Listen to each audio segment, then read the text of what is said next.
오늘 말씀은 그런즉 누구든지 그리스도 안에 있으면 새로운 피조물이다. 이전 것은 지나갔으니 보라 새 것이 되었도다. 송구 예배 이제 2023년도 저는 그래도 2023년도에 감사한 것은 전도할 수 있어서 너무 감사했던 것 같아요.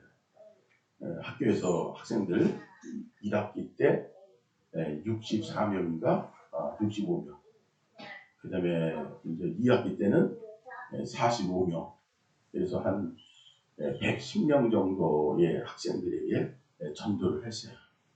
그래서 이제 그 연구 그 강의 평가라든가 이런 걸 보면은 너무 친절하시다.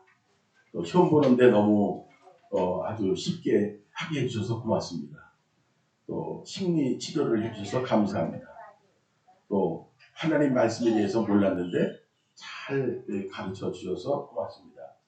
그런 인사가 올라오는데 걔네들이 예수 믿는 애들이 아니라 어떤 애들이라면 80%는 예수를 모르는 아이들이에요.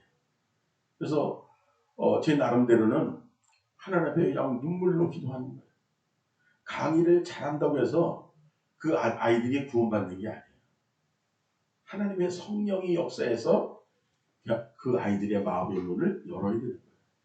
그러니까 성령으로 마음의 문을 열고 또 그 강의 준비를 잘 해가지고 이 PPT, 영상, 그림 이런 거 잘 해가지고 아주 열심히 했어요. 그래서 어떤 교수님에게 그걸 보여줬더니 너무 잘한다고. 자기는 그렇게 못한대. 그래서 하여튼 최선을 다했어요. 그랬더니 한 80%, 90% 정도가 하나님께로 많이 돌아왔어요. 그래서 정말 얼마나 감사한지. 그렇지 않겠어요? 바깥에 나가서 전도하면 얼마나 힘들어요. 근데 15번을 만나는데 그것도 한 번 만날 때마다 3시간씩.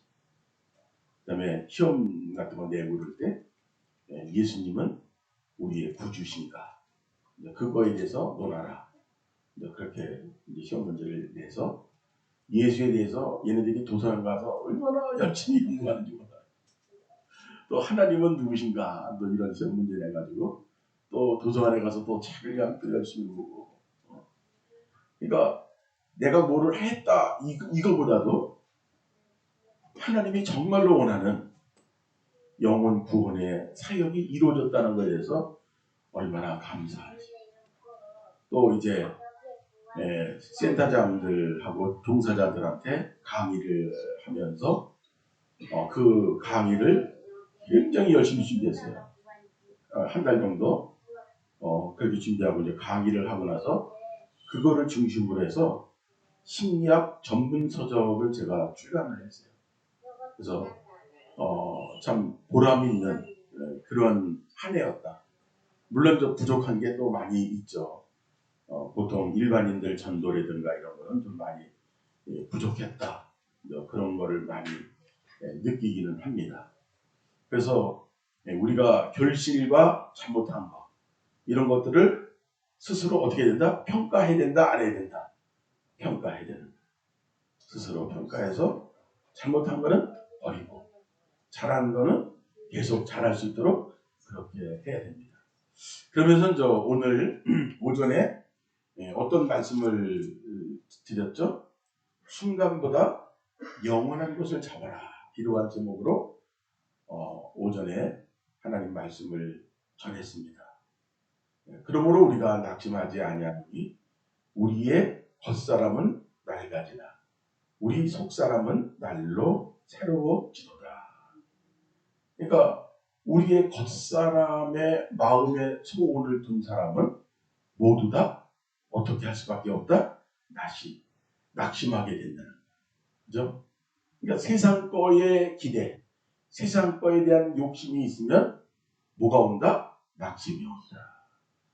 그래서 남편에 대한 기대, 아내에 대한 기대, 자녀에 대한 기대, 또 세상 출세에 대한 기대 이런 거를 하다 보면 아무래도 낙심하게 되고 그 낙심이 깊어지면 무엇이 온다 그랬죠?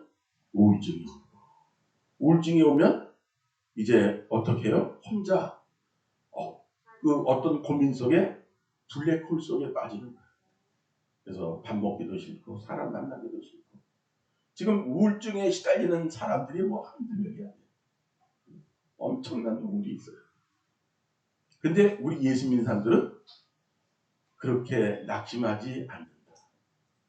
우리는 범사에 다 감사한다. 범사에 감사한다는 말은 무슨 말입니까? 모든 것, everything, 모든 것을 받아들인다는 거예요.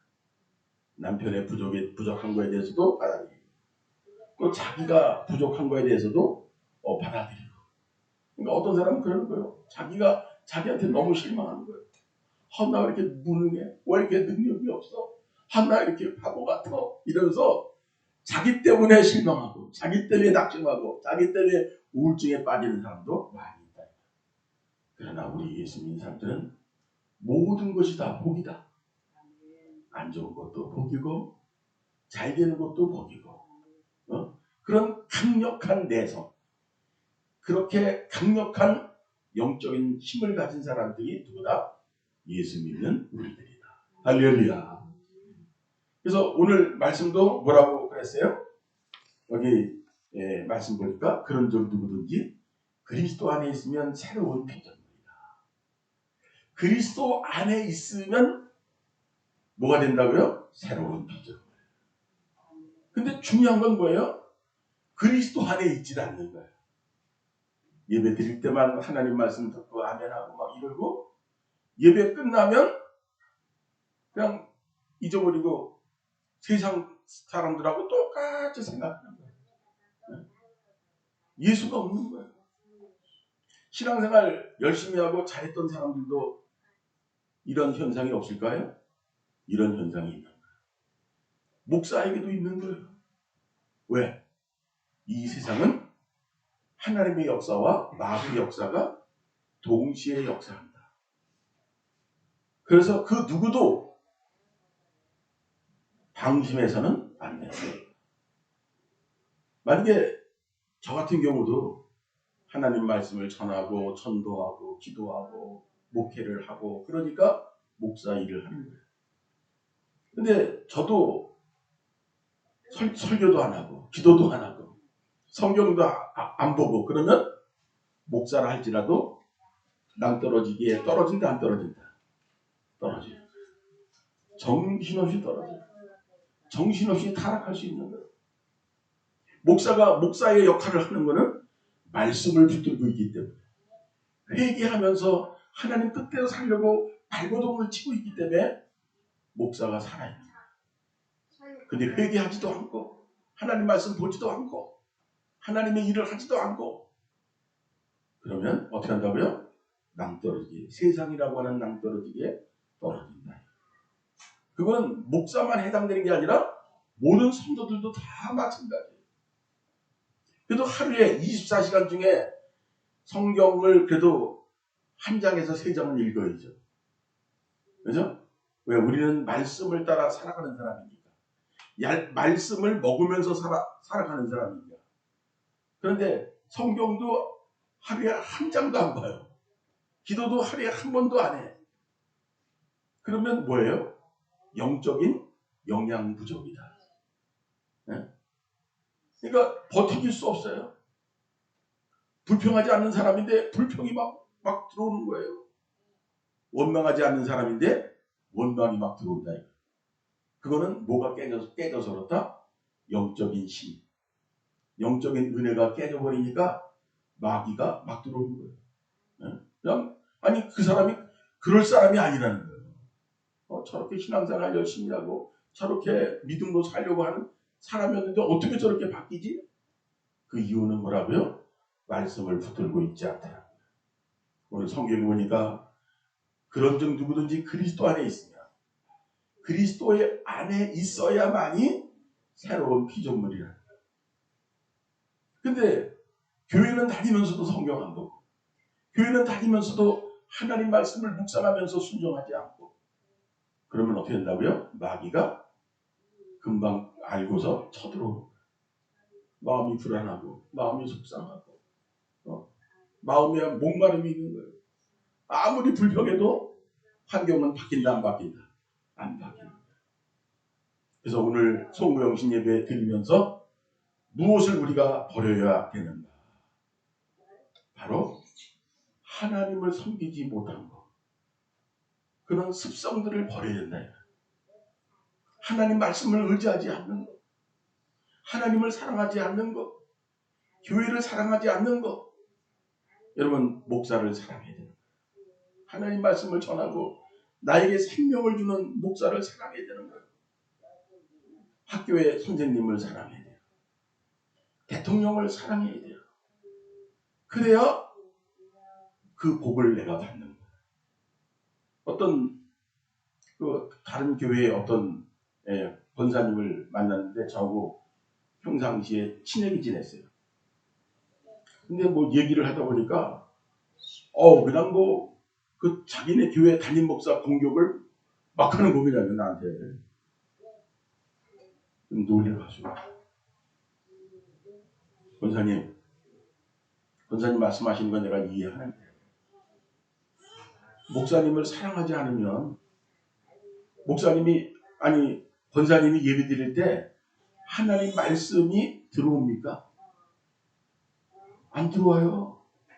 안 들어온다는 얘기는 뭐냐면 마귀가 이용해가지고 은혜 못 받게 해서 권사님을 넘어지게 한다. 죽게 하는 거다. 권사님 교회 다니는 거 권사하려고 교회 다니는 거예요. 응? 하나님 말씀을 먹고 살려고 교회 다니는 거 아니냐고. 가장 중요한 거예요. 근데 목사님을 그렇게 공격하고 원망하고 그러면은 누가 죽느냐? 목사님이 죽는 것보다도 권사님이 죽습니다. 그랬더니 회개를 하더라고요. 목사님 잘못했습니다. 그리고 신앙생활 잘 해가지고 그 남편이 한 1년인가 2년 후에 장로 안수를 받더라고요. 그래서 내가 축하를 해줬더니 나를 딱 잡더라고요. 나를 딱 잡는 게 목사님이 그래도 내 마음을 잡아주셔서 우리 남편이 여기 교회에서 장로까지 하게 됐다고. 그래서 사랑이 무너지면 안 되는 거예요. 하나님을 사랑하고 교회를 사랑하고 목사를 사랑하고 또 옆에 있는 성도도 사랑하고. 여러분 정말 여러분들의 손길이 필요한 거예요. 여러분이 직접 사랑해야 돼요. 그래야 은혜가 오는 거예요. 저는 교회 다니는 게 어릴 때부터 너무 행복했어요. 기도 열심히 하고 전도 열심히 하고 목사님 말씀에 순종하고. 그러니까 목사님이 얼마나 그냥 사랑해 주시는지. 어릴 때 만난 목사님이니까 지금도 병철이 그래. 병철 목사? 그래. 그렇지. 저한테 병철아 할 수 있는 목사님은 목사님밖에 없습니다. 어릴 때부터 말씀으로 양육해 주셨습니다. 얼마나 감사한지. 그러니까 여러분들 내 속에 악한 것들, 잘못된 것들을 버려야 돼요. 왜 범사의 사랑을 못합니까? 이기적이고 자기중심적이니까 범사에 사랑할 수 없는 거예요. 자기가 판단하고 자기가 결정하고. 그거 아닙니다. 신자들의 자세는 순종하는 거예요. 하나님 말씀에 순종하고 목사님의 신앙 지도에 순종하고. 목사가 여러분보다 못합니까? 근데 목사가 하는 일에 대해서 순종 안 하고 그러면 어떡하겠어요? 하나님을 위해서 그 영혼을 위해서 기도하면서 결정하는 일 아니겠어요?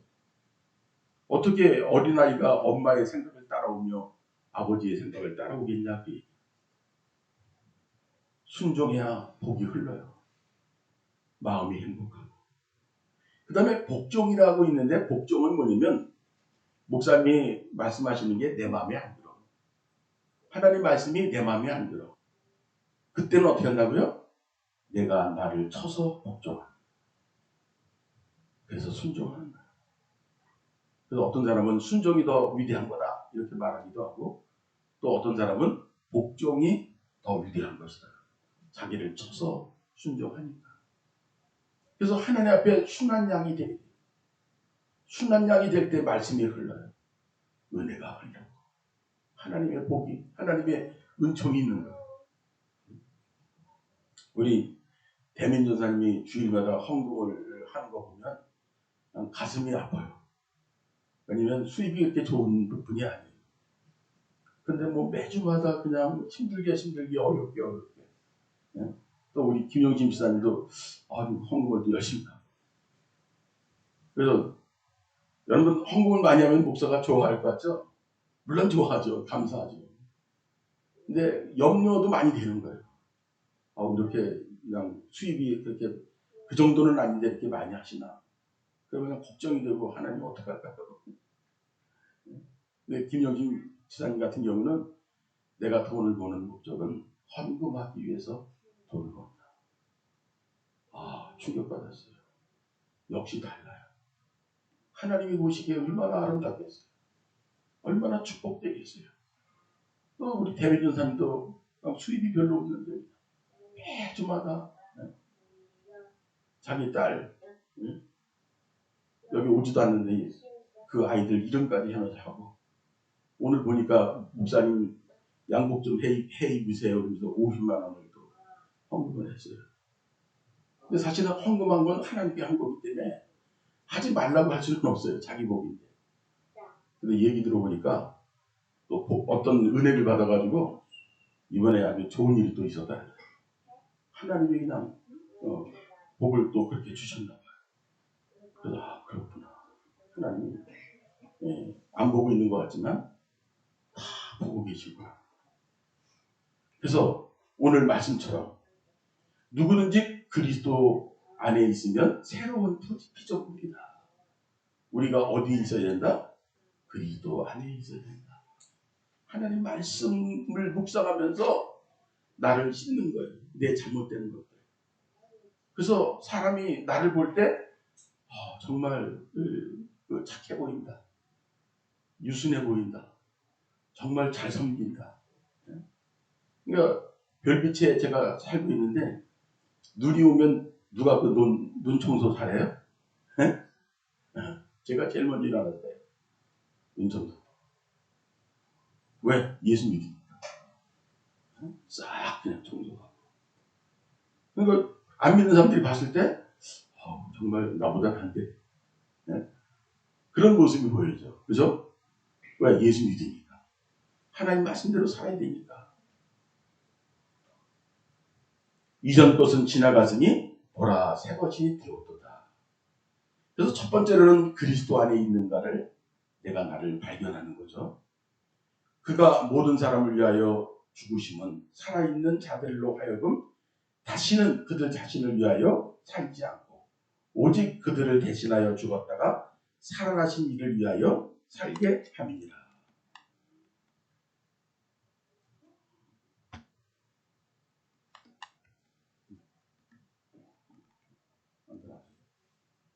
그래서 우리 예수 믿는 사람들은 왜 선하냐? 왜 복을 받을 수밖에 없느냐? 이제는 나를 위해 살지 않는다. 누굴 위해 살지 않는다고요? 나를. 목표가 나를 위해 살지 않는다. 누구를 위해 삽니까?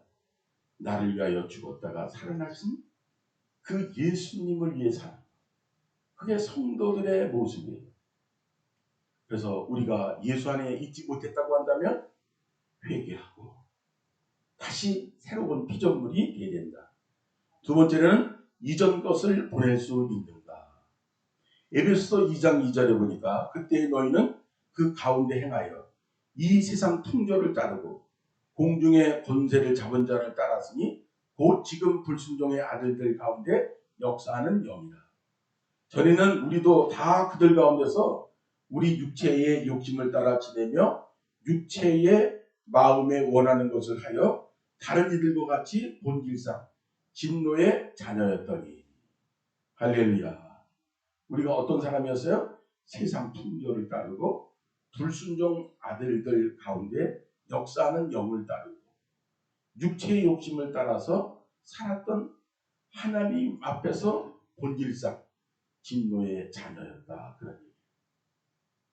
그러니까 우리가 하나님의 자녀가 되었으면 세상 사람으로 돌아가면 돼요, 안 돼요? 네, 안 되는 거예요. 여러분, 돈이 예를 들어서 뭐 큰 돈이 생겼다. 그러면 제일 먼저 생각나는 게 누가 제일 먼저 생각나야 돼요? 하나님이 제일 먼저 생각나요. 이 물질을 하나님을 위해서 어떻게 쓸까? 그럼 하나님이 얼마나 참 기뻐하시겠어요. 하나님이 볼 때는 사람이 아무리 큰 재벌이라 할지라도 그거 뭐 먼지보다도 못한 거예요. 그렇지만 하나님이 충격받는 거는 어려운 중에 누구를 먼저 생각해요? 하나님을 먼저 생각하면 하나님이 충격받아요. 이야, 너는 정말 내 사람이구나. 나를 사랑하는 거야. 그러니까 큰 돈 생겼을 때 세상 사람, 세상 욕심 그게 생각이 나면 그 사람은 세상 사람이에요. 근데 큰 돈 생겼을 때 하나님을 생각한다면 그 사람은 하나님의 사람이다. 그런 얘기. 그래서 우리가 세상을 살면서 나만 생각했구나. 나 중심적이었구나. 그러면 이제 어떻게 해야 돼요? 그 중심을 바꿔요. 누구에게로? 하나님에게로. 모든 게 다 하나님께 있어요. 은도 내 것이요 금도 내 것이요 생사화복이 다 하나님의 것입니다. 그래서 이제는 하나님의 사람이 되어야 된다. 그 다음에 새 것이 되었는가? 보라 새 것이 되었도다. 예수가 내 안에 있으면 나는 새 것이 됩니다. 주를 위해 살겠다고 하면은 나는 새 것이 됩니다. 기도하겠습니다. 사랑의 하나님 은혜를 감사합니다.